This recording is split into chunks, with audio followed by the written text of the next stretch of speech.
plenário da Câmara Federal deve votar em julho a proposta de emenda à Constituição, a PEC 37.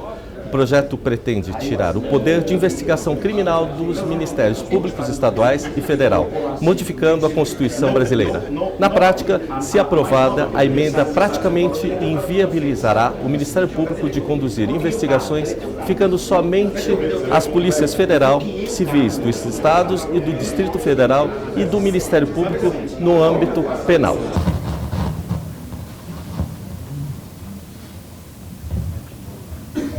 Eminente presidente Marcos da Costa, em cuja pessoa saúdo todos os componentes da mesa, ilustres professores e representantes de instituições, meus prezados colegas, minhas senhoras e meus senhores, depois de ouvir o professor Durso, eu pergunto o que se tem a acrescentar. É muito pouco, porque ele esgotou a matéria com muita clareza e defendendo uma posição que ele, o Sr. Batóquio, na época dos trabalhos constituintes, quando eu era conselheiro dessa casa, isto é, na década de 80, nós vivemos e trabalhamos com os constituintes, lembrando que um presidente do Conselho Federal era também o relator da Constituinte, o senador Bernardo Cabral. Então eu gostaria de fazer, já que pouco tenho a acrescentar, as magníficas palestras e ao didático esclarecimento do professor Durso, eu gostaria de lembrar um pouco o que foi discutido na Constituinte quando se decidiu estender de 4 para 8 títulos o texto constitucional brasileiro. Nós tínhamos na Constituição de 69, 4 títulos, e quando se dividiu a Constituinte em 8 comissões e 24 subcomissões, o título 4, a 4ª comissão, foi dedicado aos poderes. E é interessante que preocupava tanto termos uma divisão harmônica entre os poderes, que saímos de um regime em que o poder executivo estava hipertrofiado, um poder que tinha todos os poderes, o legislativo era uma espécie de casa acessória do poder executivo, e que o título 4º teria que ser discutido em profundidade. A Associação dos Magistrados Brasileiros colocou o futuro presidente do Tribunal de Justiça, o falecido desembargador de Porto, seu presidente, a discutir. E o Supremo Tribunal Federal escolheu um paulista, meu colega de classe, de turma de classe na São Francisco, o ministro Sidney Sanches, a ser o representante do Supremo nessa discussão.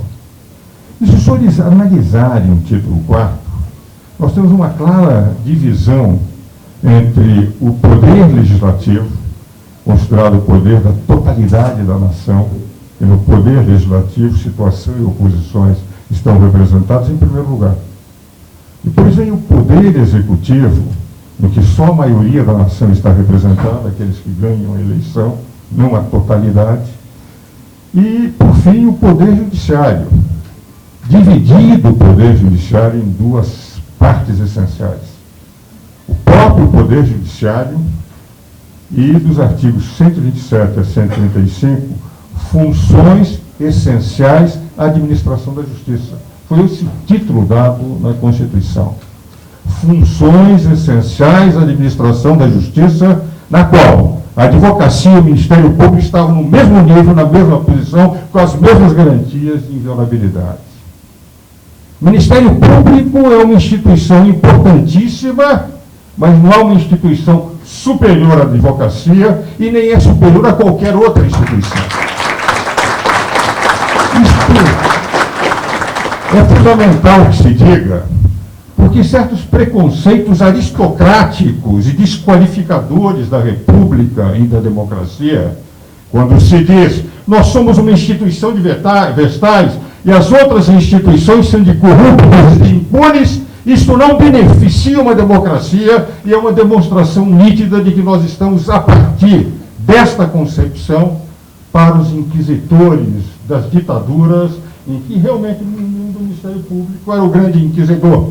Aquele, como dizia o professor Durso, era, ao mesmo tempo, acusador, defensor, juiz.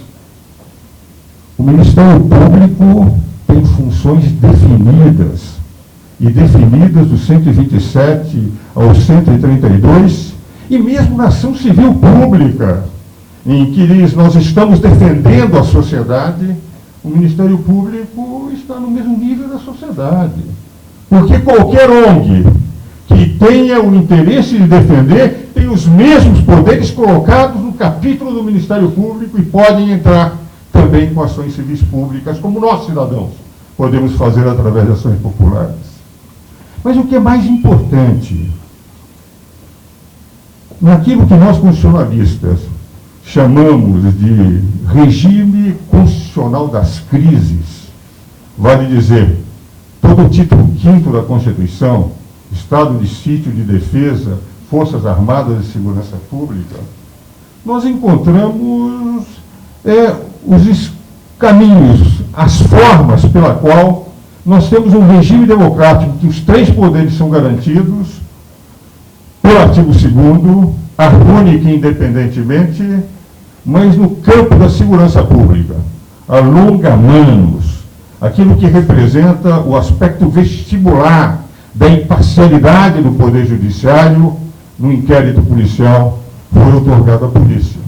Por isso nós já temos, como disse o professor Durso, com toda a caracterização, com todas as interpretações que se possam dar ao parágrafo 4º, definindo o que é a polícia judiciária. E esse adjetivo tem uma importância muito grande. Ele diz polícia judiciária, outorgada aos delegados. Não se colocou aí a figura do Ministério Público. O Ministério Público está em outro capítulo. O Ministério Público tem as suas funções ao lado da advocacia, pública e privada, dos defensores públicos dos artigos 133 ao 135. Então, nos trabalhos constituintes, quando se discutiu essa matéria, algumas vezes eu jantei com os 3, com o Odir, com o Bernardo e com o Sidney Sanches, discutindo, inclusive, na redação do 103, parágrafo 2º, mostrando que o Poder Judiciário também não podia ser Poder Legislativo, porque nós colocamos na ação direta de inconstitucionalidade por omissão, que o Poder Judiciário, quando declarasse omisso o Legislativo, só daria conhecimento ao Legislativo sem fazer a norma em lugar do Legislativo e sem dar prazo ao Legislativo. Aliás, por um argumento do ministro Sidney Sanches, de muita inteligência, ele me disse: Ives, se nós dermos um prazo, como eu queria, de 120 dias, nós, se formos desacatados pelo Legislativo, você acha que eu teria condições de prender 503 deputados e 81 senadores por desacato à ordem judicial? Por isso, não permitindo, portanto, a invasão de competências, a polícia passou a ser a Polícia Judiciária pelo 144, parágrafo 4º, a meu ver, mais do que suficiente para mostrar que o Ministério Público não tem essa competência. E que a pretendida invasão é uma invasão que o Supremo Tribunal Federal não tem aceito. Vamos ver o que diz a súmula vinculante número 14. Vamos fazer uma análise dessa súmula. É direito do defensor, no interesse do representado, ter acesso amplo aos elementos de prova, já documentados em procedimento investigatório realizado por órgão com competência de polícia judiciária, digam respeito ao exercício do direito de defesa. Vale dizer, o Supremo declara que é a polícia judiciária e que todos os documentos que se pretendam no direito de defesa, o Supremo garantiu por súmula vinculante. Súmula que todas as autoridades judiciárias ou administrativas são obrigadas a obedecer.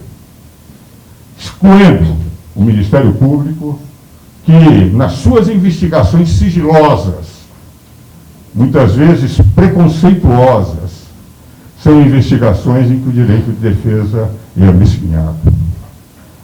Eu diria, e tenho escrito sobre isso, que a maior característica de um regime democrático se encontra na advocacia. no direito de defesa. Nas ditaduras não há direito de defesa. Nas ditaduras, quem é ditador impõe.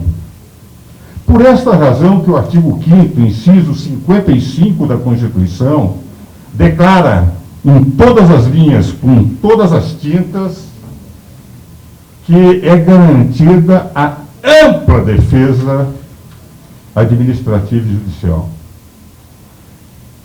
Eu gostaria, como intérprete da Constituição, Celso Bastos e eu, sabe, Lúcio, logo depois do processo constituinte, durante 10 anos, nós comentamos toda a Constituição do Brasil em 15 volumes pela Saraiva, falecido professor Celso Bastos, um dos maiores constitucionalistas que o Brasil já teve.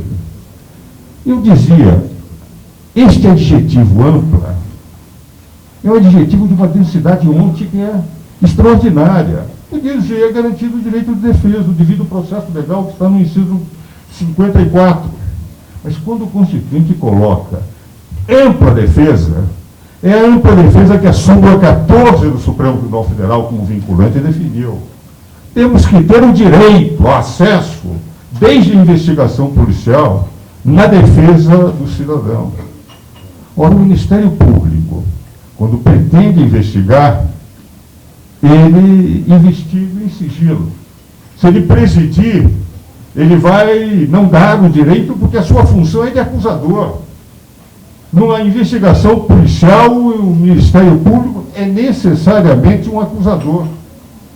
Dizia Carlos Mário Veloso, e eu vou deixar com a casa um parecer que eu e Miguel Reale e eu redigimos a pedido da ordem, para a Ordem de São Paulo, em que transcrevemos um texto de uma decisão do Supremo em que o ministro Carlos Mário Veloso dizia o seguinte: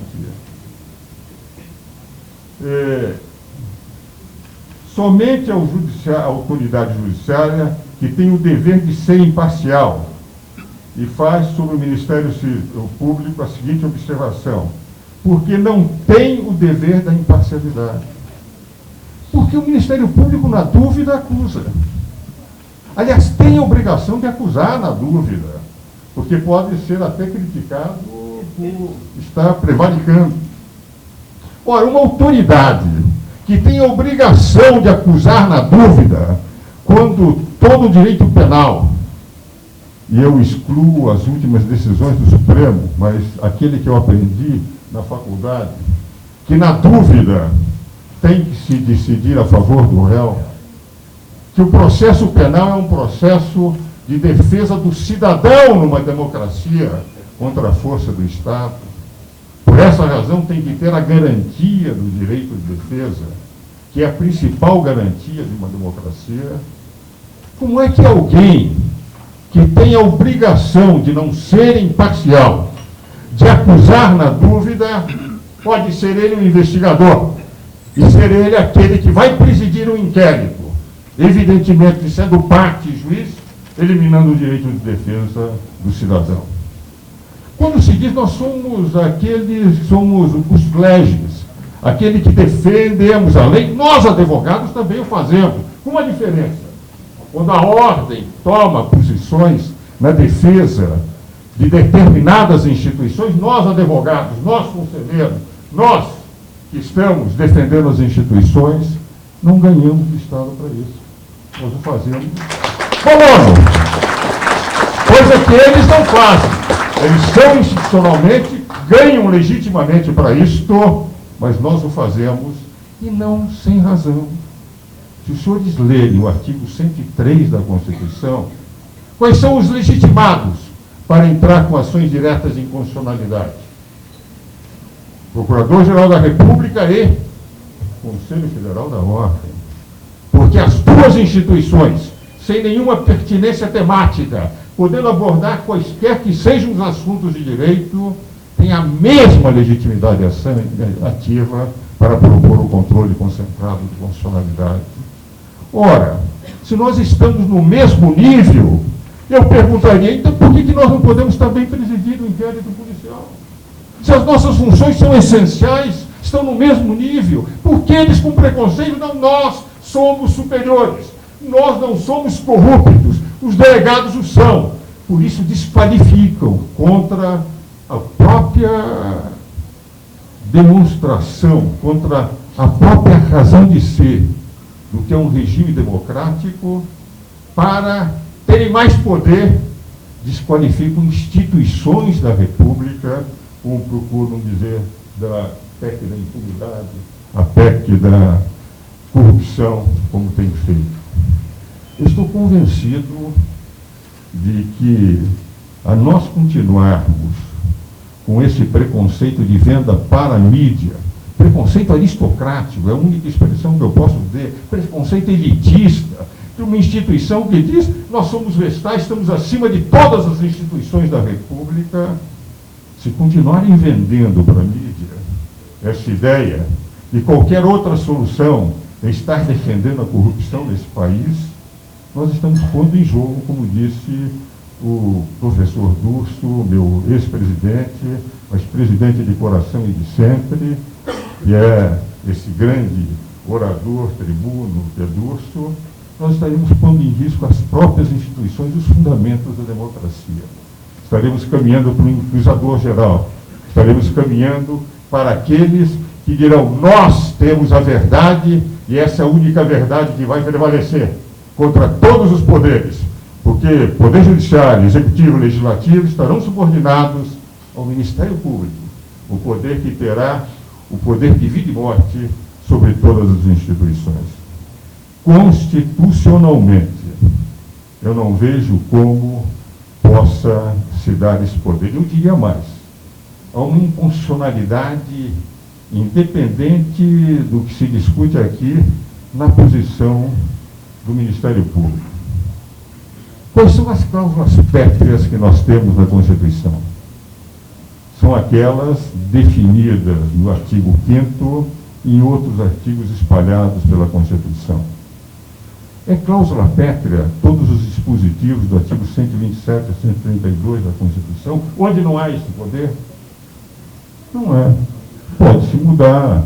Não se mudou, por exemplo, a Constituição em relação ao Poder Judiciário, de que maneira seriam eleitos os membros dos órgãos diretivos dos tribunais com eleições, uma PEC posterior. Vale dizer, pode se mudar. Vamos admitir que eles entendam que essa PEC da corrupção e consigam dizer que essa PEC que eles procuram desqualificar dessa maneira venha a ser interpretada por eles ou pelo Legislativo, duvido que o Supremo faça depois da súmula 14, como um poder absoluto deles de poder investigar. Como disseram, como essa PEC não foi aprovada, nós temos o direito de investigação. Eu estou entendendo, convencido, que isto, primeiro, seria uma interpretação errônea, seria derrubada no Supremo, mas se a PEC for aprovada, não teremos a necessidade de discussão, mas que a função que eles estão pretendendo ter, se conseguissem derrubar a PEC, esta função não é uma função que eles poderiam exercer nada obstante, porque seria contestada. A sua função é uma função exclusivamente de igualdade no inquérito policial da advocacia. Agora, a da advocacia, esta sim, é uma garantia constitucional e cláusula pétrea. Por quê? Porque o inciso 55 do artigo 5º da Constituição é uma cláusula pétrea modificada. E se nós tivermos o direito de defesa, o ampla, reduzido, ao ponto de se dizer, os senhores não têm mais direito de defesa no inquérito policial, porque isso passou a ser de juiz e parte ao mesmo tempo do Ministério Público, o ampla seria menos ampla. E sendo menos ampla, nós estaríamos ferindo de morte uma cláusula pétrea imodificável até a emenda constitucional. Então, dentro desta linha, é que me parece que o que se tem que, cada vez mais, privilegiar é a função do delegado de polícia. Instituição em que aqueles, como diz a Constituição, Polícia Judiciária, são formadas, são vocacionados para o exercício dessa função. Se há corrupção, em todas as instituições. Se não houvesse, não haveria necessidade do Conselho Nacional do Ministério Público, que tem punido muitos membros do Ministério Público para mostrar que não são vestais, como o Conselho Nacional de Justiça tem punido magistrados, e como nós, na Ordem, temos punido advogados que não agem como deveriam agir. Dentro desta linha, para concluir, para não prolongar muito mais, para poder ouvir os demais oradores, eu gostaria de deixar claro esta posição. Esta cruzada que o presidente Durso pretende fazer de levar a todas as instituições, esclarecer o que representa a PEC 37, me parece fundamental para o bem da República. Mas para mostrar também a importância das instituições, da advocacia e o Ministério Público no mesmo nível. E mais do que isso, a importância do delegado, da polícia judiciária, aquele que é apenas o representante no inquérito do magistrado, do Poder Judiciário, por isso chama-se Polícia Judiciária, por isso está no parágrafo 4º, que é aquele que tem a imparcialidade necessária para permitir o que manda a súmula 14, que tenha que dar a mesma igualdade de defesa e de acusação que o Ministério Público e advogados têm. E se nós não esclarecermos e conseguirem derrubar, a impressão que eu tenho, a partir daí o Ministério Público dirá que terá todos os poderes maiores do que terão os próprios magistrados, os advogados e as outras instituições.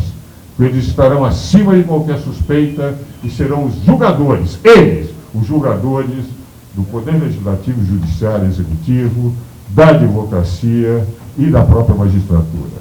Dentro desta linha, creio eu, que só nos resta defender a bem da República, a bem da democracia, que se caracteriza fundamentalmente pelo direito de defesa, que a PEC 37 é uma PEC de esclarecimento, é uma PEC interpretativa daquilo que já existe na Constituição, que a Polícia Judiciária só pode ser exercida, como diz a Constituição, por delegados, e jamais pelo Ministério Público. Obrigado.